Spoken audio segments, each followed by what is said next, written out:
And welcome to Let's Know Chemistry channel.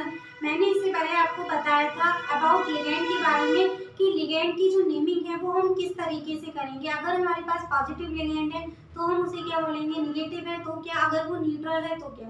और मैंने आपको ये भी बताया था कि आईयूपीएसी नेमिंग में इसका यूज होगा। तो आईयूपीएसी नेमिंग में देखिए कैसे यूज होता है उसका। मान लीजिए अगर आप इस कॉम्प्लेक्स का नाम ले रहे हैं तो इसमें क्या होगा, देखिए आपके पास ये क्या है, आपका लिगैंड है। इस लिगैंड को आप क्या बोलेंगे, आईयूपीएसी नेमिंग में हम करते क्या है, सबसे पहले हम लेते हैं लिगैंड। लिगैंड में क्या होता है कि अगर आपके पास एक लिगैंड है तो आप उसको ऐसे लिख देंगे। अगर आपके पास किसी कॉम्प्लेक्स में 2 लिगैंड प्रेजेंट है तब आप उसको क्या करोगे, अल्फाबेटिकली लिखोगे। मान लीजिए जैसे ये देखिए आपका इसमें एक ही लिगैंड है कितने, ये 6 है। तो आप क्या करेंगे, यहाँ पे हेक्सामीन लिखेंगे। क्या लिखेंगे, हेक्सामीन। ये क्या है, आपका सेंट्रल मेटल एटम है, कोबाल्ट।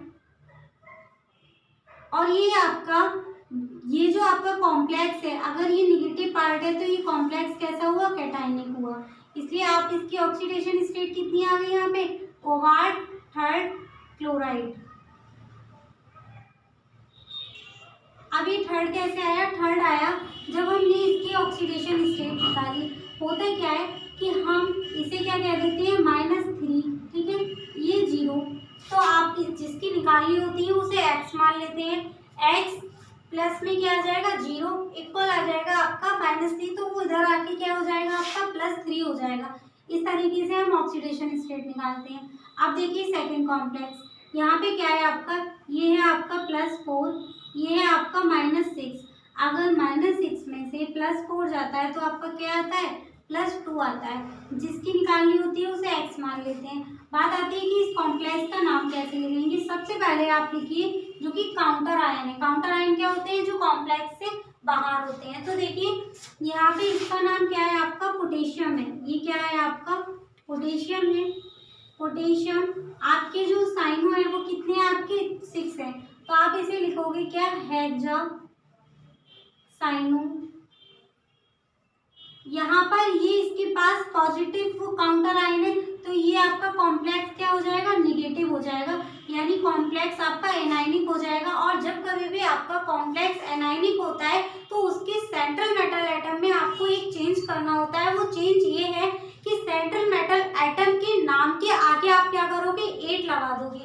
क्या लगा देंगे आप, अगर आपके पास क्या है, सेंट्रल मेटल एटम है तो उसके नाम के आगे आप क्या लगा दोगे, 8 लगा दोगे। In the case of anionic complex, अगर आपके पास कैसा कॉम्प्लेक्स है, अगर आपके पास एनायनिक कॉम्प्लेक्स है तब आप क्या लगा देंगे, 8 लगा देंगे। जैसे कि ये क्या है आपका फेरस है तो आप यहाँ पे क्या बोलोगे, फेरेट, फेरेट।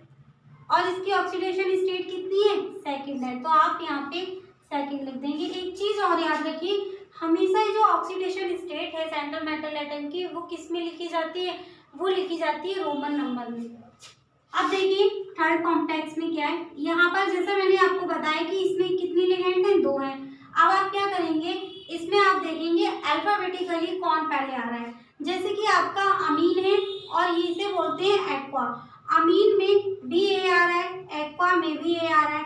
अमीन के सेकंड लेटर में आपका एम आ रहा है, एक्वा के सेकंड लेटर में आपका क्या आ रहा है, क्यू आ रहा है। तो देखिए कौन पहले आ रहा है, आपका सिंपल सी बात है, एम और क्यू में एम ही पहले आ रहा है। तो आप पहले क्या लिखोगे, अमीन लिखोगे। और अमीन है कितने, 3 है।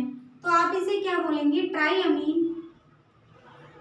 क्या हो जाएगा ये आपका ट्राई अमीन। ये कितने हैं आपके, ट्राई एक्वा, क्रोमियम, क्रोमियम। और क्रोमियम कौन सी ऑक्सीडेशन स्टेट में है, थर्ड। तो आप यहाँ लिखोगे थर्ड। देन आप बाहर क्या लग रहा है आपका, क्लोराइड, तो आप उसे क्या लिख दोगे, क्लोराइड लिख दोगे। इस तरीके से आपका कंप्लीट हुआ। आगे देखिए आप, यहाँ पे हम बात करते हैं, यहाँ क्या है आपका ऊपर लगा हुआ है ऑलरेडी कि ये एनायनिक कॉम्प्लेक्स है, पहले से ही लिख के दिया है। अब जब पहले से ही लिख के दिया है तब आप क्या करेंगे, देखिए कितनी साइन हुए, 4 है। तो आप क्या लिखोगे, टेट्रा, 4 को बोलते हैं टेट्रा साइनो। यहाँ एनायनिक कॉम्प्लेक्स है इसलिए सेंट्रल मेटल एटम को आप क्या कर दोगे, 8 लगा दोगे यानी कि निकलेट। क्या हो जाएगा इसमें? निकलेट। कौन सी ऑक्सीडेशन स्टेट में? सेकंड। अब इसके ऊपर आयन लग रहा है तो आप क्या लगा दीजिए? आयन लगा दीजिए। नेक्स्ट देखिए यहाँ पर क्या हो रहा है, यहाँ पर भी कितने को आपके लिगेंड है? 2 हैं, तो 2 लिगेंड में ए, यहाँ पे ए और यहाँ क्या आ रहा है? सल्फेटो यानी कि एस।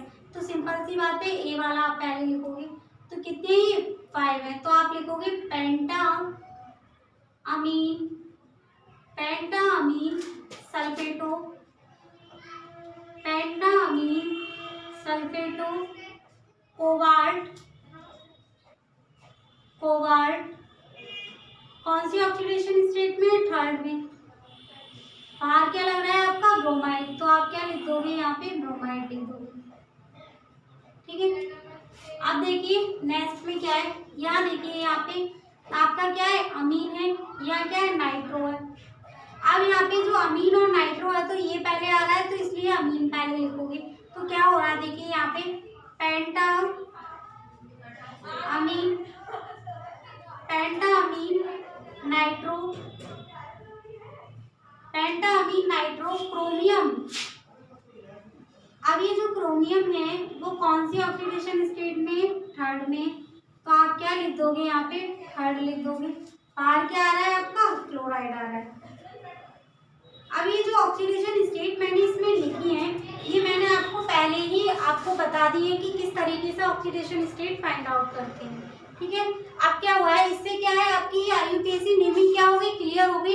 उसके लिए आपको कुछ रूल्स क्या करने पड़ेंगे? ध्यान में रखने पड़ेंगे। जैसे कि आपको पता है कि अगर कॉम्प्लेक्स पॉजिटिव है तो सेंट्रल मेटल एटम के नाम में आपको कोई भी बदलाव नहीं करना है।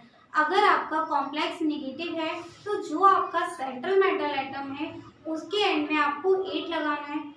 और अगर in the case of neutral, तो न्यूट्रल तो वो होगा नहीं। ठीक है, अगर केस आ जाता है आपका न्यूट्रल का केस, तो न्यूट्रल के केस में आपको कोई भी चेंजेस, यानी कि अगर पॉजिटिव कॉम्प्लेक्स है और निगेटिव कॉम्प्लेक्स है तो आपको केवल निगेटिव में ही चेंज करना है। पॉजिटिव और न्यूट्रल वाले में आपको कोई भी चेंजेस नहीं करने। अगर पॉजिटिव होगा तो आपको सेंट्रल मेटल एटम का नाम वैसे ही लिख देना है। जैसे कि मान लीजिए कोबाल्ट है तो आप डायरेक्ट कोबाल्ट लिख दोगे। लेकिन यदि वो क्या है? एनायनिक कॉम्प्लेक्स है, तब आप बोलोगे कि कोबाल्टेट। ठीक है, इसमें क्या हो गया? हमें पता चल गया कि ये कॉम्प्लेक्स कैसा है? एनायनिक है, निगेटिव कॉम्प्लेक्स है, इसीलिए इसके सेंट्रल मेटल एटम के आगे क्या लगा रहे हैं हम? 8 लगा रहे हैं। इस तरीके से मैंने इसमें क्या बताया आपको? सबसे पहले कुछ रूल्स बताए थे। जब आपको कुछ रूल्स समझ में आ गए उसके बाद मैंने आपको बताया कि आप उसके बेस पर IUPAC कैसे करेंगे। ठीक है, अगर आपको कोऑर्डिनेशन कंपाउंड चैप्टर में इसी तरीके से आपको आगे भी